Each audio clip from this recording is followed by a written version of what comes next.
संगीत संस्कृतिको सम्मान, कलाकारहरूको कलाकर्म र निरन्तर साधना समर्पण प्रति रेडियो नेपालको सम्मान र समर्पण। कार्यक्रम समर्पण।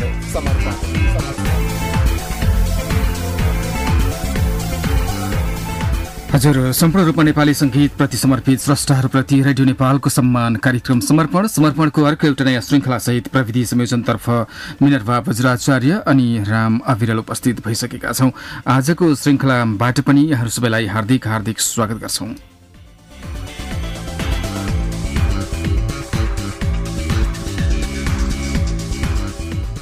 आदरणीय श्रोता, अब हामी करिब 50 मिनट अर्थात् 1 बजेको हाराहारीसम्म तपाईसँगै रहनेछौँ, तपाईसँगै सहयात्रा गर्नेछौँ। नेपाली संगीत प्रति समर्पित एकजना स्रष्टा आज पनि कार्यक्रम समर्पणको पाहुना हुनुहुन्छ। आज हामीसँग हुनुहुन्छ गजलकार अनि गीतकार बुद्धि मोक्तान। साहित्यिक मनहरूको प्रस्तुति नेपाली गजलहरूको सङ्गालो गह एल्बमको बारेमा हामी चर्चा परिचर्चा गर्नेछौँ। आज स्रष्टा बुद्धि मोक्तान हामीसँगै हुनुहुन्छ।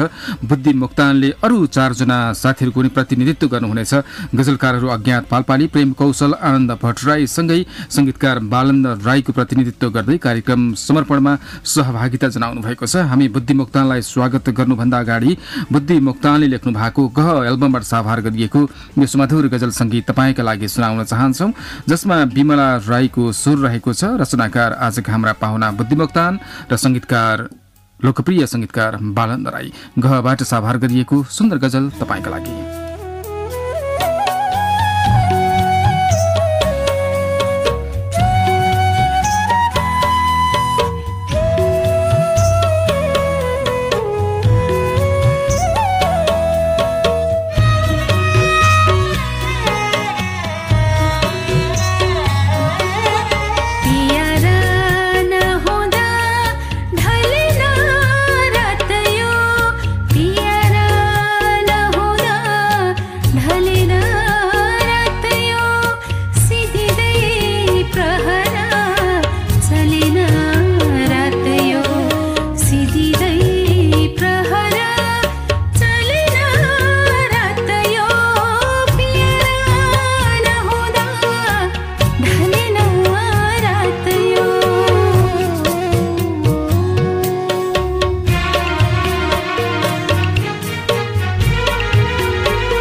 हजुर पियारा नहुँदा ढलिन रात यो सिद्धिँदै प्रहर चलिन रात यो विमला राईको स्वर बालन्द राईको सङ्गीतमा बुद्धि मोक्तानको रचना गहबाट साभार गऱ्यौँ र यहाँहरूको लागि प्रस्तुत गऱ्यौँ।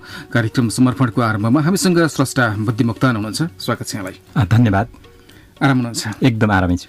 भर्खरै हामीले एउटा गजल सुनायौँ, यहाँले लेख्नु भएको गहबाट साभार गरिएको गजल हो यो। 4 जना साथीहरूको प्रतिनिधित्व गर्नुपर्ने बाध्यता छ यहाँलाई। कोही साथीहरू सीमाभन्दा बाहिर हुनुहुन्छ, कोही साथीहरू काठमाडौँ भएर पनि भ्याउनु भएन आउनको लागि। अज्ञात पालपाली प्रेम कौशल र आनन्द भट्टराईको यहाँले प्रतिनिधित्व गर्नुहुनेछ। सँगसँगै बालन्द राईको बारेमा पनि हामीले तपाईँबाट धेरै कुराहरू बुझ्नेछौँ, जानेछौँ र श्रोताहरूलाई कार्यक्रम समर्पण रमाइलो रहनेछ, रोचक रहनेछ र सम्झना योग्य हुनेछ भन्ने हामी विश्वास दिलाउन चाहन्छौँ। गहको संरचनाको बारेमा बुझ्न चाहन्छौँ। कसरी तयारी यो एल्बम बजारमा आयो, श्रोताहरूको माझमा आयो? गहमा आउनुभन्दा पहिले कार्यक्रम समर्पण मार्फत एउटा साहित्य सिर्जना र गीत सङ्गीतमा भर्खरै पाइला टेक्दै गरेको सामान्य व्यक्तिलाई आफ्ना भावनाहरू राख्ने मौका दिनुहुने रेडियो नेपाल अनि यो समर्पण कार्यक्रमप्रति म आभार धन्यवाद व्यक्त गर्न चाहन्छु। यो गह चाहिँ हामीले 4 जना भएर अब यसलाई मूर्त रूप दिन पुगेका हौँ, जसमा अज्ञात पालपाली प्रेम कौशल आनन्द भट्टराई र म आफू छु। र यसमा लोकप्रिय सङ्गीतकार बालन्द राईज्यूले गरिदिनु भएको छ र यो हामीले केही महिना अगाडि मात्रै सार्वजनिक गरेका हौँ। हजुर, कस्तो छ रेस्पोन्स? गजलहरूको सिङ्गो एल्बम चाहिँ अलिकति कम मात्रै आउँछन् नेपालमा पनि, अलि वरिष्ठ व्यक्तिहरूको मात्रै केही एल्बमहरू आएका छन्। तर नयाँ पुस्ताबाट गजलकै एल्बम भएर निकालिएको सायद 4 जना यसरी मिल्नु भएको पहिले पनि अहिले बजारमा मैले पनि गजलको एल्बम, सिङ्गो गजलको एल्बम त्यसमा पनि 4 जना स्रष्टाहरूले लेखेको चाहिँ बजारमा त्यति पाइँदैन रहेछ। र मैले के अनुभव गरेँ भने पहिला त म पनि अनभिज्ञ थिएँ, गजलको एल्बम कस्तो बन्यो, गजलहरू कस्तो बन्ने भने म पनि त्यसमा अनभिज्ञ थिएँ। तर बिस्तारै यो सार्वजनिक भएर अनि श्रोताहरू माझ पुग्ने क्रम जारी छ र श्रोताहरूले सुनिराख्नु भएको छ। यसबाट मैले के रेस्पोन्स पाएँ भने हामीले गौरव गर्ने ठाउँ रहेछ, गजल योग्य नै बनाएका रहेछौँ, सुन्ने योग्य नै गजल सिर्जना भएको रहेछ भनेर म ढुक्क भएँ। यसमा अब अरू साथीहरूको प्रतिनिधित्व गर्दै के भन्नुहुन्छ अज्ञात पालपाली प्रेम कौशल र आनन्द भट्टराईको तर्फबाट? अब हामीले यो 4 जना भएर सिर्जना गरेको, निर्माण गरेको र यसलाई बजारमा ल्याएका हौँ, श्रोताहरूको माझमा ल्याएका हौँ। मैले बोले पनि अरू साथीहरूले बोले पनि हामी 4 जनाको एउटै स्वर छ यसमा।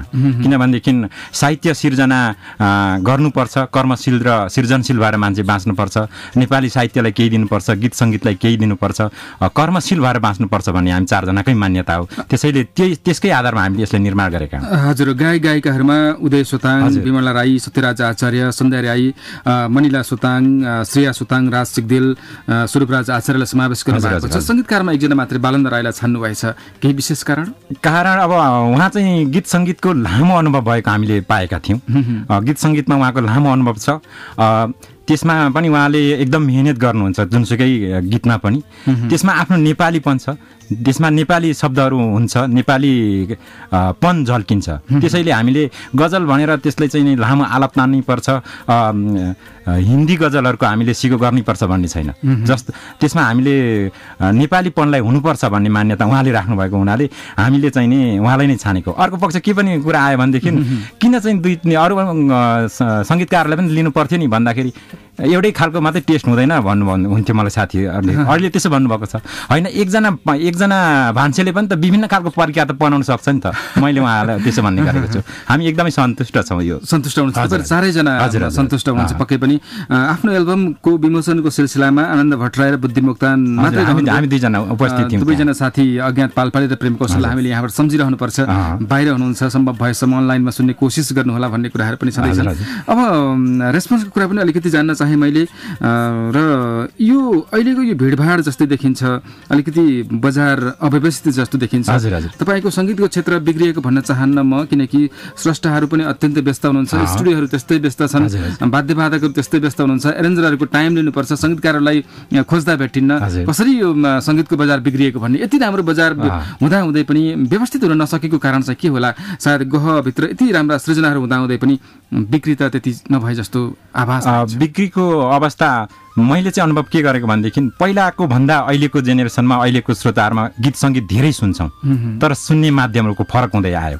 सुन्ने माध्यमहरू विकसित भएर आए। प्रविधिको विकासले गर्दाखेरि सुन्ने माध्यमहरू पहिलाको भन्दा गीत सङ्गीत चाहिँ धेरै नै सुनिन्छ, तर त्यसमा चाहिँ प्रविधिले गर्दा अर्कै तरिकाले सुन्ने, मोबाइलमा हुन्छ भने मोबाइलमा सुन्ने, इन्टरनेटमा हुन्छ भने इन्टरनेटमा सुन्ने, त्यो प्रविधि भएको हुनाले बङ्गी गएर धेरै यसले अब सिडीले व्यापारै गर्छ, अल्बमले व्यापारै गर्छ, त्यो पक्ष चाहिँ देखिँदैन। तर गीत सङ्गीत चाहिँ धेरै नै सुनिरहेको छ, जस्तै गह पनि धेरै नै श्रोताले सुनिराख्नु भएको छ। हजुर, अब किन यति धेरै लाखौँ खर्च गर्नुभएको छ? 4 जना मिलेर सस्तो पर्दा पनि 1.5 लाख 2 लाख 3 लाख भन्दा पनि चान्चुने कुरा होइन। लाख भनेको धेरै ठुलो पैसा हो, गन्न पनि टाइम लाग्छ। अब यो अवस्थामा केही रिटर्न भएदेखि कुनै पनि माध्यमबाट जसरी श्रोताहरूले सुन्नुहुन्छ, काहीँ न काहीँ कतै न कतैबाट चाहिँ स्रष्टासम्म केही पैसा आयो भनेदेखि अरू काम गर्नका लागि सजिलो पनि हुन्छ, प्रेरणा पनि मिल्ने थियो। त्यसको आधारहरू हुन्छ। त्यो आर्थिक पक्ष त अब हाम्रो यसमा कुनै दुविधा नै छैन। हामीले पहिलो नम्बर कुरा त कृतिको लागि निकालेको सृजना सङ्गीत चाहिँ कृति हुनुपर्छ, व्यापारीकरण हुनु पर्दैन भन्ने मान्यता हो। त्यसमा आएर नेपालमा गह एल्बम धेरै नजाला, धेरै नबिक्ला, तर यसमा भएको आर्थिक लगानीहरू त यसले रिटर्न गरिसक्यो, यसले फिर्ता गरिसक्यो। जो हामी परदेशमा बस्छौँ, परदेशमा पनि नेपाली श्रोताहरू हुन्छ, परदेशमा पनि गीत सङ्गीत चाहिँ नि रुचाउने श्रोताहरू हुन्छ, नेपालीहरू छौँ। त्यहाँनिर हामीले परदेशमा रहेका उहाँहरूको माझमा पुर्याएका छौँ, जसले पनि अब गीत सङ्गीत र नेपालीपनलाई माया गर्ने हुनाले उहाँहरूबाट हामीले आर्थिक रूपमा यो फिर्ता पाइसकेका छौँ। तपाईँले भन्नुभयो आर्थिक रूपमा केही भए पनि केही लगानी बाहिर भन्दा पनि हामीले लक्षित श्रोताको कुरा गर्छौँ नि, लक्षित वर्ग भन्छौँ। नेपाली गजलका श्रोताहरू अधिकांश भन्दा पनि 75% भन्दा बढी चाहिँ नेपालमै हुनुहुन्छ। बाहिर त एक खालको साथीत्वको हिसाबमा, मित्रताको हिसाबमा सहयोग गर्नु अर्को कुरा छ। यहाँ पनि गह बिक्री भइदिए हुन्थ्यो। यहाँ चाहिँ जहाँ सुनिन्छ, रेस्टुरेन्टहरूमा, होटलहरूमा या अरू थुप्रै ठाउँमा जहाँ सुन्छ, त्यहाँबाट कुनै न कुनै माध्यमबाट केही पैसाहरू आउनुपर्ने हुने त्यो मान्यता राख्नुहुन्छ नि? यहाँ मान्यता त राखेकै छौँ, तर प्रशस्तै रूपमा अब नेपालमा अहिले अब आर्थिक अवस्था अलिक नाजुक छ।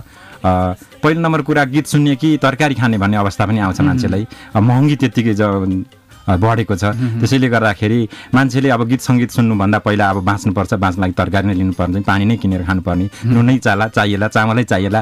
त्यसो हुनाले आर्थिक र महँगीको हिसाबले नै अब त्यति नगएको होला, तर गीत सङ्गीत चाहिँ जुनसुकै माध्यमले सुन्नु चाहिँ सुनि नै राख्नु भएको छ। श्रोता बढिराख्नु भएको छ, बिक्री वितरण कम भएको छ। अब यहाँलाई जुन दिनदेखि मैले भेटेँ आजसम्म मैले साँच्चीकै नेपाली सङ्गीतको बारेमा गहिरो अध्ययन गर्नुभएको छ, चिन्तन गर्नुहुन्छ, मनन गर्नुहुन्छ, व्यवस्थित हुनुपर्छ भन्ने मान्यता राख्नुहुन्छ। किन अस्तव्यस्त भएको होला?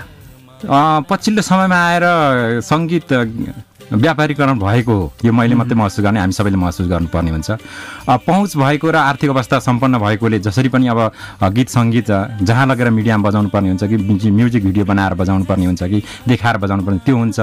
अब सामान्य रूपमा बिस्तारै बामी सर्दै गरेका स्रष्टाहरू, गीतकारहरू जसले राम्रो सिर्जना गरेका छन् तर आर्थिक अवस्थामा पछाडि छन् भने सम्भवतः त्यो स्वभावैले अलिकति पछाडि परिन्छ। व्यवस्थित बनाउन, बजारलाई एकपटक व्यवस्थित बनाउन तपाईँको कुनै आइडिया छ कि? व्यवस्थित बनाउनलाई साँचो स्रष्टालाई, साँचो गीतकारलाई, साँचो सङ्गीतलाई पाठकले चाहिँ नि न्याय दिनुपर्छ, श्रोताले न्याय दिनुपर्छ। त्यसलाई व्यवस्थापन गर्नको लागि चाहिँ अब हामीले अहिले जुन किसिमको माहौल आएको छ त्यो बिस्तारै फर्क्यो। अहिले जुन माहौल छ त्यो बिस्तारै चाहिँ नि त्यो सामान्य र सही ठाउँमै फर्किन्छ, मेरो मान्यता त्यो। किनभने बजार व्यवस्थित हुनेछ, बजार व्यवस्थित भएर त्यो साँचो स्रष्टा साँचै रूपमा नै अगाडि नै आउँछन्, तर त्यसले टाइम लाग्छ, समय लाग्छ। त्यो व्यवस्थापन बिस्तारै हुँदै गएर हरेक व्यक्ति इमान्दार बन्न सक्छ। सबै कुरा सहज छ र सम्भव पनि छ। हामी गहको सेरोफेरोमै घुम्न चाहन्छौँ एकैछिन। अब कलाकारहरूको रोजाइको कुरा गर्न चाहन्छौँ। सङ्गीतकार बालन्द राईले कलाकार रोज्नुभयो, गायिका रोज्नुभयो। यहाँ चाहिँ तपाईँहरूको पनि हाम्रो गजल या मेरो गजल यो गायिकाले गाउनुपर्छ, यो गायकले गाउनुपर्छ भन्ने तपाईँहरूको मान्यता? त्यस्तो हाम्रो कुनै थिएन। हामी 4 जना बाहिर थियौँ, परदेशमा थियौँ। बाहिर हुँदाखेरि नै हामीले यो योजना गरेर उहाँलाई जिम्मा लगाएका थियौँ। कुन गजल कुन कलाकारले गाउने भनेर हामीले उहाँलाई सोद्धा पनि सोधेनौँ र यो गजल उहाँलाई नै, फल्ना कलाकारलाई नै, फल्ना गायकलाई नै लगाइदिनुहोस् है, कहिले पनि हामीले भनेनौँ। उहाँले नै छानिदिनु भयो। हाम्रो गजल जुन किसिमको स्टाइल छ, जुन किसिमको त्यसको भाव छ त्यसलाई सुहाउने किसिमको ट्युनिङ गरेर उहाँले नै छानेर चाहिँ नि गाउन लगाउनु भएको हो।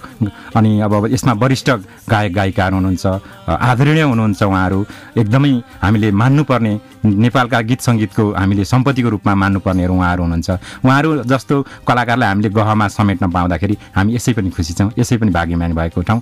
त्यसैले गर्दाखेरि बालन्द दाईले, सङ्गीतकार बालन्द राई दाईलाई पनि यहाँ म फेरि एकपटक यतिखेर हार्दिक धन्यवाद भन्न चाहन्छु। सम्झिन चाहन्छौँ। अब के छ अज्ञात पालपाली प्रेम कौशलको भनाइ चाहिँ आनन्द भट्टराई त यही नै हुनुहुन्छ। मैले चाहिँ हामी दुईजनै यहाँ आज उपस्थित हुने कुराहरू मैले सामाजिक सञ्जालमा पनि उल्लेख गरेको थिएँ, तर कारणवश आज आनन्द भट्टराई यहाँ उपस्थित हुन सक्नु भएन।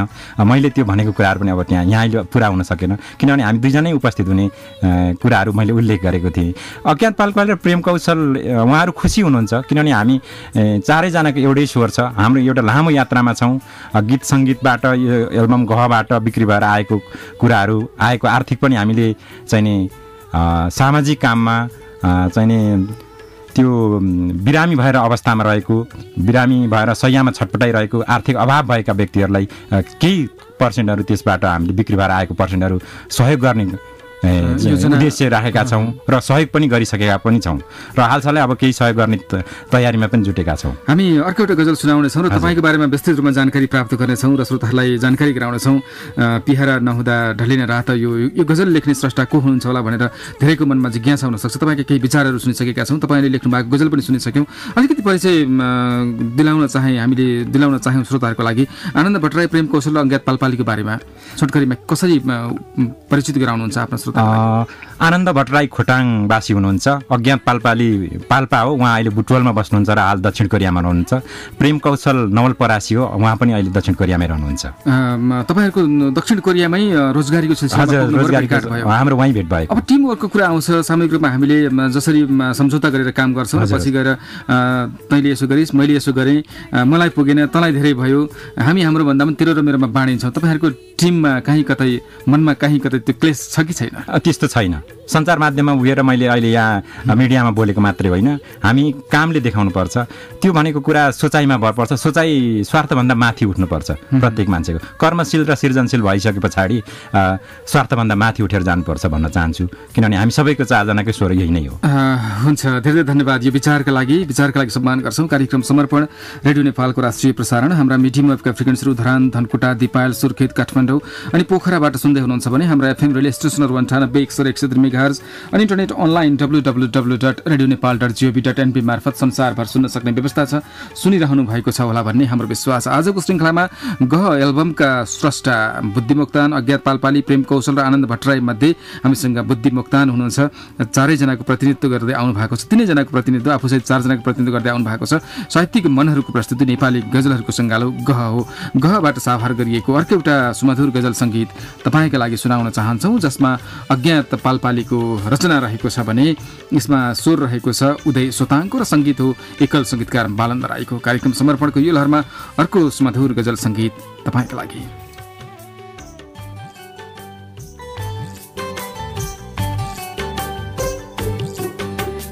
अजम्बरी कुनै छरा मरि जाने चोला रहेछ।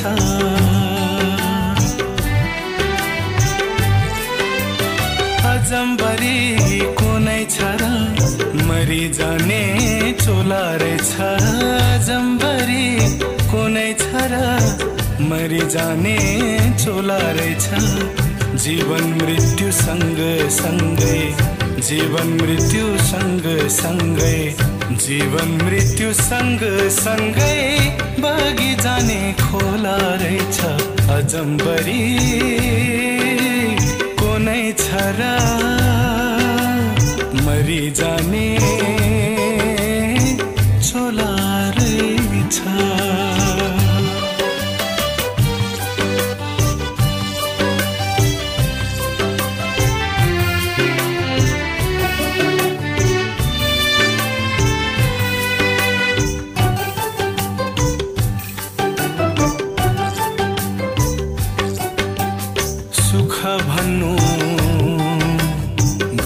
छैन हो सुख भन्नु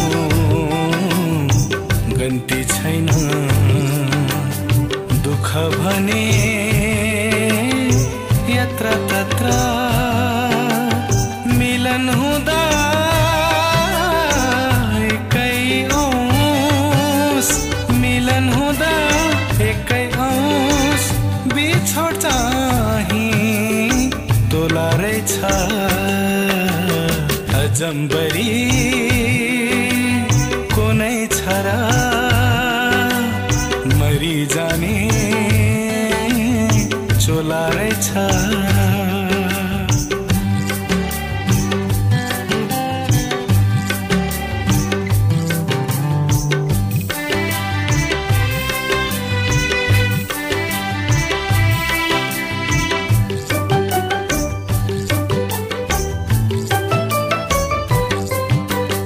ध्रुव सत्य एउटै नै छ हो ध्रुव सत्य एउटै नै छ मृत्यु कसले छेक्न सक्छ कुनै बेला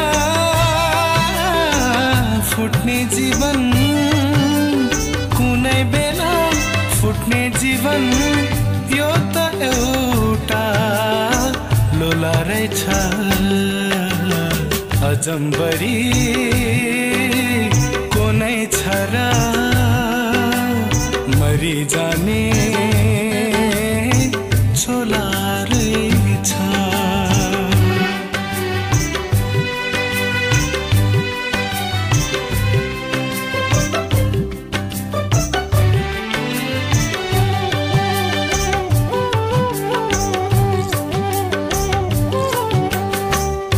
लुकाई हाँसु अनि हो पीडा लुकाई हाँसु अनि सधैँ बाँचु भन्दा भन्दै जिन्दगीको अन्तिम यात्रा जिन्दगीको अन्तिम यात्रा चढी जाने सोला रहेछ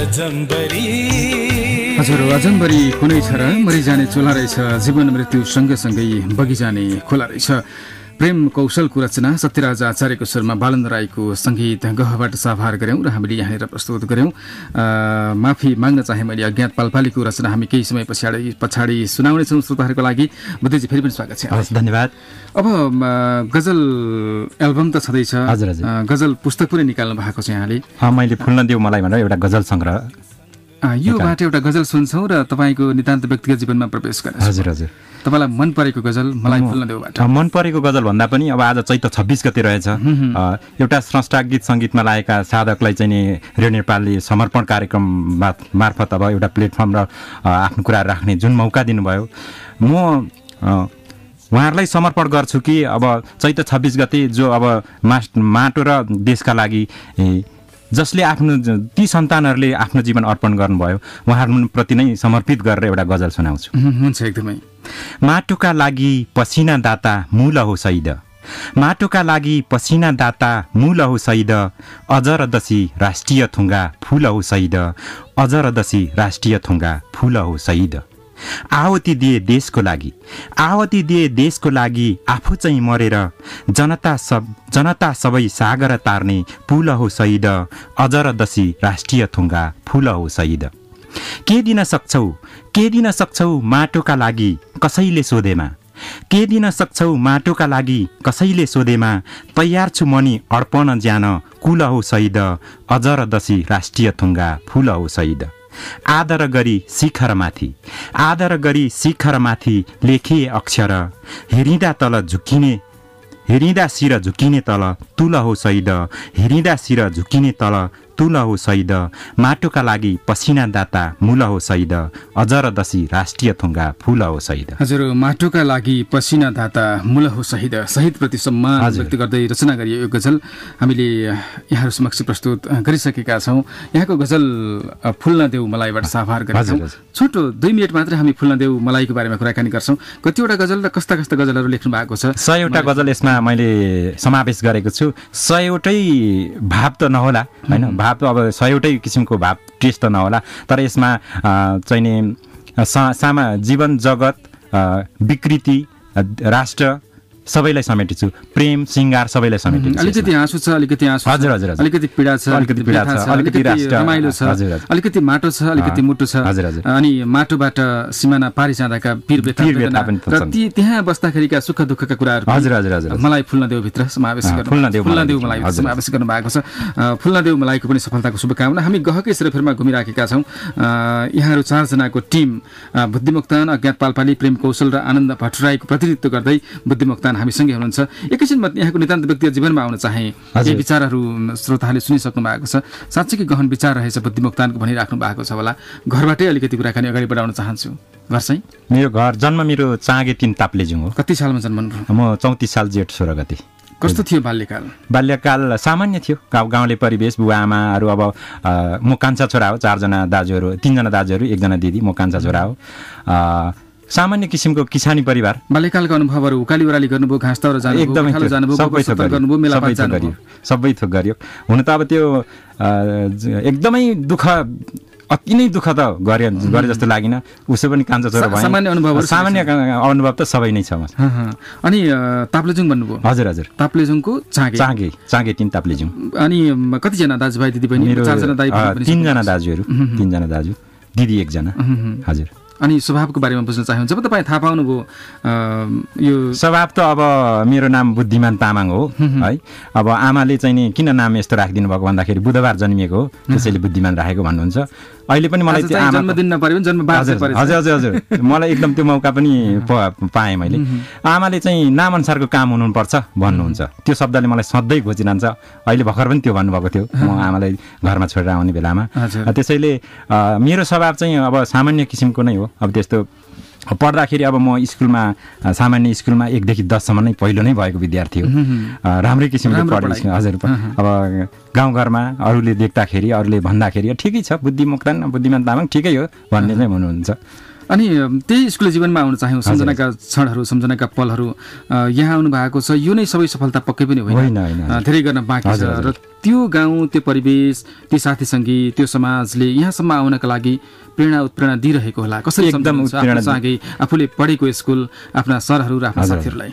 एकदमै। अब जहाँ हुनुहुन्छ, जहाँ जान्छौ, तिमी जस्तो काम गर्छौ राम्रो होस्, सफल होस्, हाम्रो शुभकामना छ। हामीले गर्ने सहयोगहरू के गर्नुपर्छ भनिराख्नु भएको छ, गरिराखिदिनु भएको छ। मैले पनि अब आफ्नो गाउँघरलाई फर्केर हेरिरहेको अवस्था हो, हेरिरहन्छ आफूले के गर्न सकिन्छ त्यो गरिरहेको अवस्था छ र गरिरहने पनि छु म। त्यो कतिको लेख्नुहुन्थ्यो स्कुल जीवनमा? स्कुल जीवनमा सामान्य अब लेख्नु त अब उतिखेर अब प्रकाशित हुने अवस्था भएन, दुर्गम ठाउँमा आफ्नो भावनाहरू त्यतिखेरदेखि नै कोर्ने गर्थेँ म। तर यो नै बन्यो भन्ने कुरो, कविता गीत गजल मुक्त के बन्यो भन्ने कुरो चाहिँ थाहा भएन। बढी चाहिँ मैले गीती कविताहरू लेख्दो रहेछु अहिले आएर हेर्दा।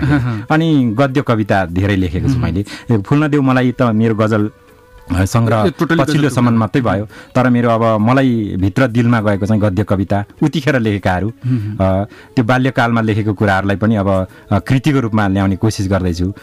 त्यो गीती कविता र गद्य कविता हुँदो रहेछन् अहिले आएर पछिल्लो समयमा हेर्दाखेरि, अहिले बुझ्दाखेरि। अब सरहरूले, साथीभाइहरूले र आफन्तहरूले, छरछिमेकीहरूले एउटा हेर्ने दृष्टिकोण हुन्छ, एउटा यो मान्छे यस्तो खालको छ है भनेर भनेको हुँदैन, तर हेरिराखेको। कसरी हेर्थ्यो तपाईँलाई समाजले? केही गर्छ कि अलिक तीक्ष्ण दिमागको छ, केही गर्ला नि त भन्ने किसिमको भावना चाहिँ उहाँहरूको थियो र छ, र मैले त्यो गर्नुपर्छ भन्ने मलाई जिम्मेवारी पनि छ ममा। हजुर, त्यो बोध गरिरहेको। अब ताप्लेजुङको चाँगेबाट काठमाडौँसम्मको यात्रा पनि अलिकति त्यस्तो यात्रा चाहिँ कस्तो भयो भने हाम्रो अब पछिल्लो समयमा आएर ताप्लेजुङदेखि बसाइँ सराईको क्रममा उल्लाबारी 3 हाटखोला, हिजो आज हाम्रो बसाइ चाहिँ उल्लाबारी 3 हाटखोला, उल्लाबारीमा बस्नुहुन्छ? हजुर हजुर। स्थायी रूपमा बाबा आमाहरू, अब दाजु केही परिवारहरू हामी त्यहाँ बस्छौँ। ताप्लेजुङमा पनि आफ्नो केही अब छँदैछ, पुर्ख्यौली छँदैछ। हजुर हजुर, उलाबारीमा बसोबास गर्ने गरेको छ। काठमाडौँमा पनि अहिले अब थोर काठमाडौँको आगमन उच्च शिक्षा या चाहिँ हजुर हजुर, लागि प्रोसेस 50 सालको एसएलसी पछाडि चाहिँ नि काठमाडौँ पढ्न आएको हो, पाटन क्याम्पसमा पढेँ। कस्तो लाग्यो पहिलोपटक आफ्नो गाउँ बस्ती आफूसँगै खेलेका हुर्केका साथीहरू, आफूलाई जन्म दिने आमा बुबा, आफू जन्मेको खेलेको हुर्केको त्यो माटो त्यो बस्ती छोडेर जब तपाईँ म पढ्नका लागि केही गर्छु भन्ने एउटा सपना बोकेर काठमाडौँ आउनुभयो, त्यो दिनलाई पनि सम्झिन चाह्यौँ। त्यो अब 20 वर्ष अगाडि त्यो यस्तो मलाई यस्तो भएर आउँछ कि आँखा अगाडि त्यो ऐना जस्तो झलझल झलझल झल भएर पारदर्शी रूपमा आउँछ। अब गाउँदेखि कसरी अध्ययन गर्ने त, काठमाडौँ जस्तो ठाउँमा गएर कसरी अध्ययन गर्ने त भन्ने बिना योजना जस्तै हिँडेको। त्योभन्दा अगाडि दाइ आएर बसिराख्नु भएको थियो काठमाडौँमा, मलाई कहाँ गएर कसरी बस्ने के गर्ने भन्ने त पिर थिएन। त्यसो त 2जना दाइ काठमाडौँ आइसक्नु भएको थियो। म ठ्याक्क आएर चाहिँ नि विज्ञान विषय पढ्ने भनेर पाटन क्याम्पसमा विज्ञान विषय सुरु गरेको हो। पक्कै पनि पहिलो विद्यार्थी फर्स्ट बेला आयो बेला गाउँमा फर्स्ट बेला आउन साथ साइन्स लिएर पढ्नुपर्छ भन्ने मान्यता। हजुर हजुर, रमाइलोसँग काठमाडौँको बसाइ सक्नुभयो र फेरि कोरियासम्मको यात्रामा पनि बुझ्न चाह्यौँ। अब पढ्ने क्रमहरू अगाडि बढाइयो, त्यस पछाडि त्रिचन्द्रन पढेँ मैले। त्यसरी पढ्दै गएपछि पछिल्लो समय आएर अब सानोतिनो कामहरू नगरी नहुने अवस्थाहरू आए। कामहरू गर्दै जाने सिलसिलामा मैले अब टिचिङ पेसालाई अपनाएको थिएँ, शिक्षकको रूपमा काम गरेँ। धेरै पढाएँ अनि अब ल्याब टेक्निसियनको काम पनि गरेँ लेबर एकाडेमीमा। भौतिक शास्त्रतर्फ चाहिँ ल्याब टेक्निसियनको काम गरेँ। त्यहाँ भएका सम्पूर्ण स्टाफहरूलाई पनि मैले यहाँबाट सम्झिन चाहन्छु। त्यसदेखि पछिल्लो समयमा आएर म दक्षिण कोरियासम्मको यात्रा गरेँ। किन भन्दाखेरि अवस्थाहरू यस्तो सिर्जना हुँदै आयो कि नेपालको अवस्था यस्तो सिर्जना हुँदै आयो, त्यो कुरा सबैले मध्यनजर गरेर मैले 3टा कुराहरूलाई मध्यनजर राखेर म विदेश गएँ, जसमा के थियो भन्दा अपर्च्युनिटी, एज र सिचुएसन अफ द कन्ट्री। त्यो 3टा कुरालाई लेखेर देखेर मूल्याङ्कन गरेर मध्यनजर गरेर म विदेश गएँ। एज हुँदाखेरि नै विदेश गएर काम गर्नुपर्छ, त्यो एउटा एज फ्याक्टर भयो। अपर्च्युनिटी, मैले त्यस्तै खालको अपर्च्युनिटी पाएँ, सजिलो रूपमा चाहिँ प्रदेश जाने मौका पाएँ, त्यसलाई सदुपयोग गरेँ। र नेपालको सिचुएसन अफ द कन्ट्री अवस्था चाहिँ अब विदेश नै जानुपर्ने अवस्था अहिले पनि त विद्यमान छ नि। त्यही कुराहरूलाई मध्यनजर गरेर म प्रदेशसम्म पुगेको थिएँ भनौँ। प्रदेश पुग्नुभयो र मन मिल्ने अरू हजुर हजुर, उहाँहरूलाई पनि भेटाएँ, उहाँहरू हामी सबैजना भेट भयो। त्यसैले चाहिँ नि अब हाम्रो सहयात्रा सुरु भएको छ। आजसम्मको यी कतिपय सुखद यात्राहरू होला, कतिपय दुःखद यात्राहरू होला, कहीँ आँसु चुहाउनु पर्यो होला, कहीँ हाँसो पोख्नु पर्यो होला, छोड्नु पर्यो होला, के लाग्छ? अनुभवको सङ्गालो रहेछ जिन्दगी। फर्केर एकपटक हेर्नुहोस् त, फर्केर हेर्दाखेरि रमाइलो नै मलाई रमाइलो नै मान्छ। अनि मैले एउटा के पनि भन्नुभएको छु भनेदेखि I am satisfied with my life. म जीवनदेखि जाँदै सन्तुष्ट छु। सन्तुष्ट हुनुपर्छ मान्छेले, जुनसुकै कुरा पनि कर्म गरेपछि त्यसबाट सन्तुष्ट हुनुपर्छ। सन्तुष्ट भयो भने नै सफलता हुन्छ। दुःख सुख भन्ने कुरा त आफ्नो मान्छेले जसले पनि भोगेकै हुन्छ। सुख दुःख जिन्दगीका सहयात्री, कहिले हाँसो कहिले आँसु सधैँ छ। हामी समर्पणमा छौँ, रेडियो नेपालको राष्ट्रिय प्रसारण। आजको श्रृङ्खलामा हामीसँग साहित्यिक मनहरूको प्रस्तुति नेपाली गजलहरूको सङ्गालो गहको बारेमा कुराकानी गरिराखेका छौँ र गहको बारेमा कुराकानी गर्नका लागि आनन्द भट्टराई, प्रेम कौशल र अज्ञात पालपालीको प्रतिनिधित्वमा बुद्धिमुक्तान हामीसँगै हुनुहुन्छ। उहाँका केही व्यक्तिगत जीवनका उतार चढावहरूलाई पनि यहाँनिर पोख्ने कोसिस गऱ्यौँ। अझै सुनौ लाग्ने थुप्रै कुराहरू छन् होला, हामी केही पछाडि आउनेछौँ। अहिलेका लागि हामीले पूर्व उद्घोषण गरिएको गीत गजल सुनाउँछौँ। पहिला हामीले अज्ञात पालपालीको भन्यौँ र प्रेम कौशलको सुनायौँ। अहिले चाहिँ साँच्चैकै अज्ञात पालपालीको गजललाई सुनाउँछौँ। मलाई नै खोज्दै कुनै सहरमा छौ कि, माछी जस्तै छटपटिँदै बगरमा पुछौ कि। यो गजल हामी तपाईँका लागि सुनाउँछौँ। अज्ञात पालपालीको रचना बालन्द राईको सङ्गीतमा रहेको छ भने स्वर यसमा रहेको छ उदय सुताङ। गहबाट साभार गर्छौँ र यो गजल तपाईँका लागि यहाँनिर सुनाउँछौँ।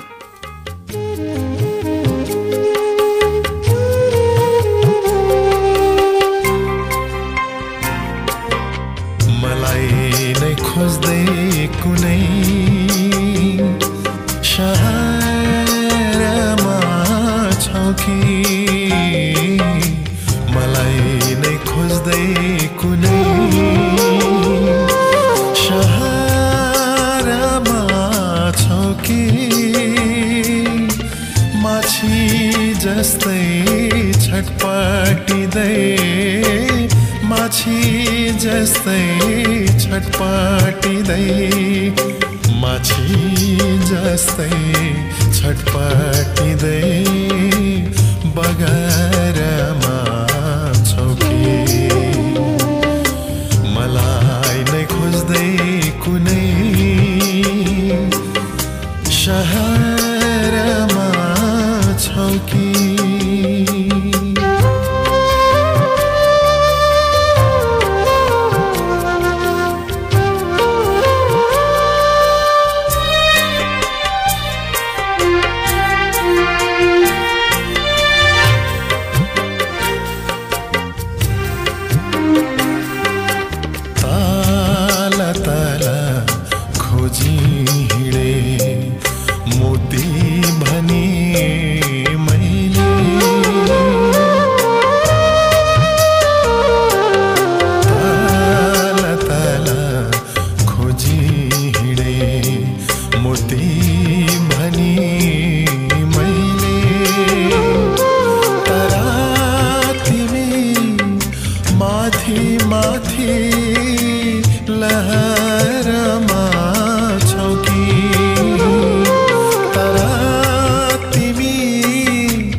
रहरमा छौ कि मृग तृष्णा पुरा गर्ने रहरमा छौ कि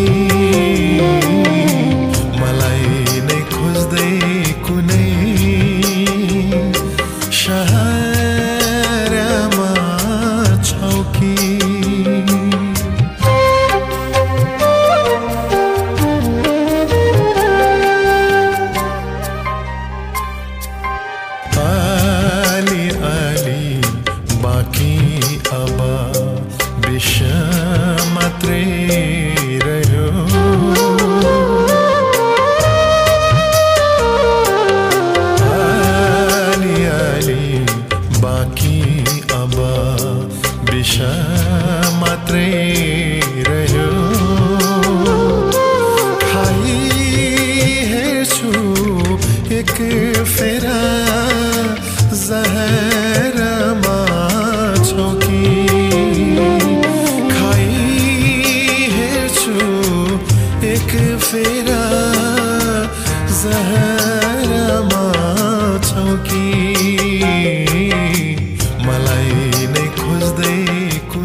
हजुर मलाई नै खोज्दै कुनै सहरमा छौ कि माछी जस्तै छटपटिँदै बगरमा छौ कि अज्ञात पालपालीको रचना उदय सोताङको सुर बालन्द राईको सङ्गीत यहाँनिर हामीले प्रस्तुत गरिसकेका छौँ।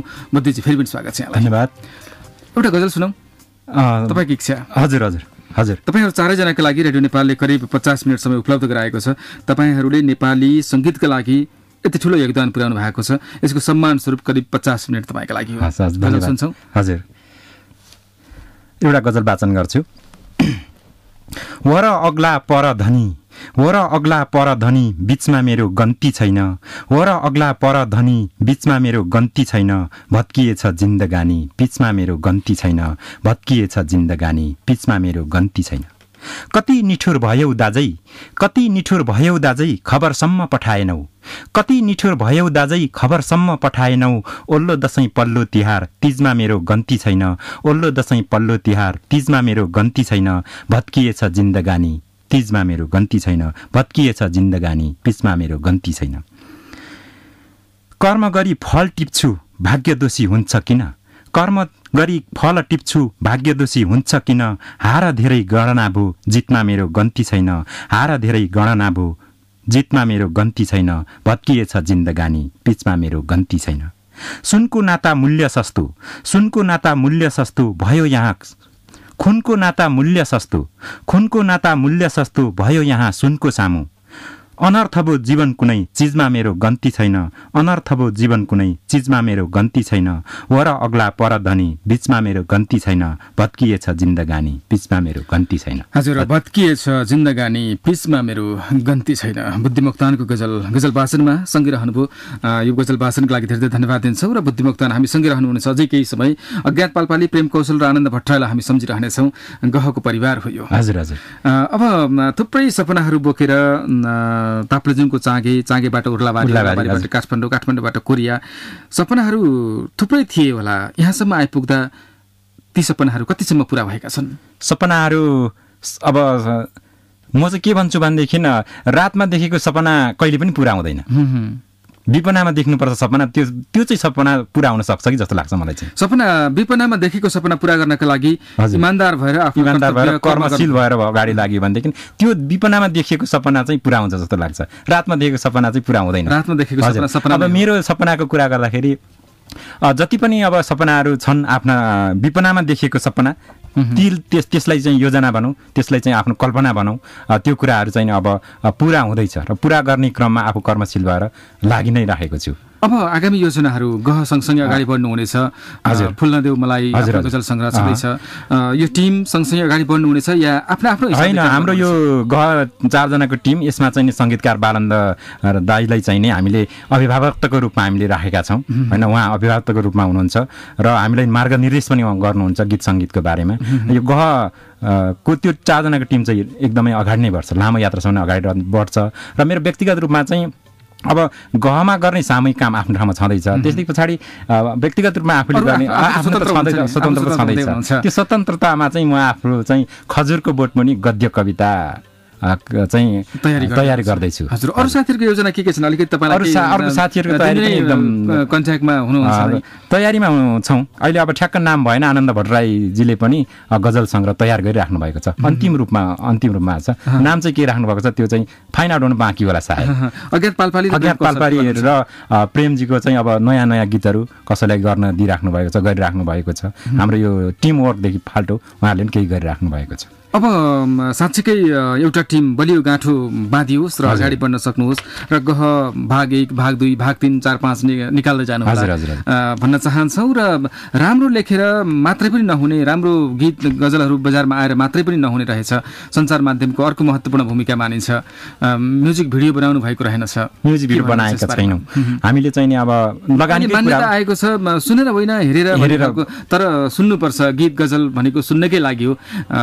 एकजना स्रष्टाले भन्नुहुन्थ्यो, यदि हेर्नका लागि हो भनेदेखि हामीले साउन्ड म्युट गरौँ र हेरौँ न त, किन सुन्नु पर्यो भन्ने कुरा गर्नुभएको थियो। मलाई साह्रै चित्त बुझेको थियो त्यो कुरा।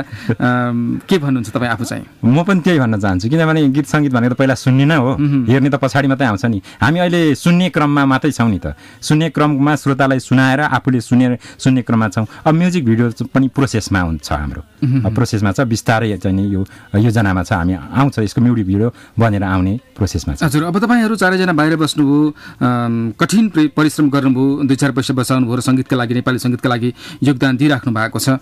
योगदान दिएको यो क्षेत्र नै एक खालको लथालिङ्ग जस्तो एकपटक हामी सोचौँ न, सजिलो बनाऊ, भव्य बनाऊ, सुसंस्कृत बनाऊ, सम्मानित बनाऊ भन्ने खालको त्यो मन्थन हुन्छ होला। एकदम मन्थन बनाउने होला, कसरी बनाउने त अन्तिममा चाहिँ नि यो व्यवस्थित बनाउनु चाहिँ अनिवार्य नै छ। व्यवस्थित बनाउनको लागि बजार व्यवस्थापन राम्रो हुनु पर्यो, त्यो सर्जकले अब सिर्जना गरेका हरेक कुराहरूले पनि ठाउँ पाउनु पर्यो, समान रूपमा ठाउँ पाउनु पर्यो। आर्थिक जस्तो छ उसले मात्रै चाहिँ नि अगाडि गएर म्युजिक भिडियो बनाएर उसको मात्रै गीत सङ्गीत चाहिँ नि बजारमा आउने, त्यस्तो कुराहरूलाई चाहिँ हामीले नियन्त्रण गरेर गरियो भनेदेखि यसको व्यवस्थित हुन्छ जस्तो लाग्छ। हरेक व्यक्ति हरेक ठाउँमा आफू इमान्दार भएर काम गर्नु, इमान्दारिता भएर कार्य चाहिँ नि एउटा कन्सेप्ट त ल्याउनै पर्यो नि। गीत सङ्गीतलाई कसरी व्यवस्थित गर्ने त, यसको फ्लो कुन हो त, कुन बाटोमा लाने त भनेर एउटा माथिबाट कुनै एउटा कन्सेप्ट आयो भने त्यो अनुसारले व्यवस्था गर्यो भने पक्कै पनि छुट्टै विकास बोर्डको, सङ्गीत विकास बोर्डको गठन हुनेछ र सभ्य र भव्य हुनेछ नेपाली सङ्गीतको बजार। अन्तिममा चाहिँ एउटा गजल सुन्छौँ र छुट्टिनुपर्छ हामी। हजुर, एउटा गजल म वाचन गर्छु। यो छाती तिम्रै हो, यो छाती तिम्रै हो सुस्ताउ प्रिया, यो छाती तिम्रै हो सुस्ताउ प्रिया, अस्थायी यही नै उधाउ प्रिया, अस्थायी यही नै उधाउ प्रिया। बाँधेर मायामा कसैले लगे, बाँधेर मायामा कसैले लगे, तिम्रो हुँ तानेर खुस्काउ प्रिया, तिम्रो हुँ तानेर खुस्काउ प्रिया। अथाह माया छ यही छातीभित्र, अथाह माया छ यही छातीभित्र, रित्तिन्न चुमेर पुष्टाउ प्रिया, रित्तिन्न चुमेर पुष्टाउ प्रिया। प्रीतकै सागरमा म डुब्न सक्छु, प्रीतकै सागरमा म डुब्न सक्छु, भासिए तिमीले उक्साउ प्रिया, भासिए तिमीले उक्साउ प्रिया। यी नयन काफी छन् छोड ती ऐना, यी नयन काफी छन् छोड ती ऐना, हेरेर मुसुक्क मुस्काउ प्रिया, हेरेर मुसुक्क मुस्काउ प्रिया। यो छाती तिम्रै हो सुस्ताउ प्रिया, अस्थायी यही नै उधाउ प्रिया, अस्थायी यही नै उधाउ प्रिया। हजुर, यो छाती तिम्रै हो सुस्ताउ प्रिया। छाती सानो छ, छातीभित्र सानो मुटु छ, सानो मुटुभित्र ठुलो माया, 2 करोड नेपालीले सबैलाई पुग्ने माया यही सानो मुटु हुन्छ।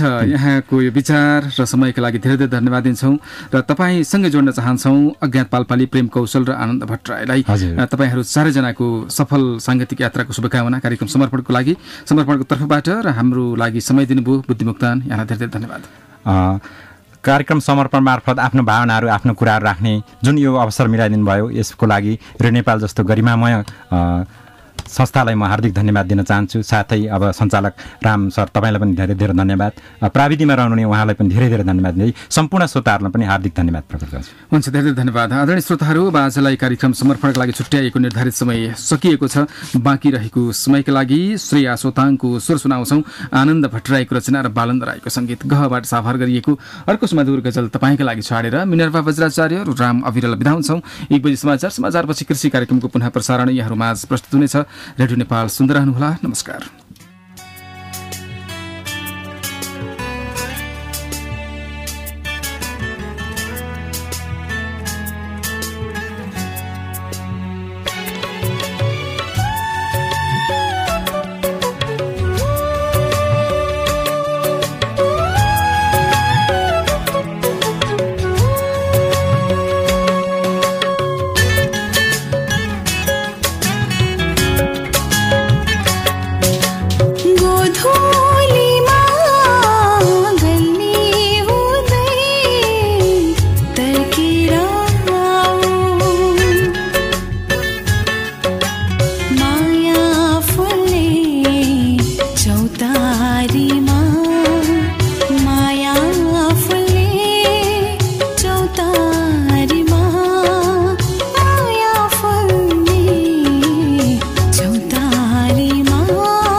आज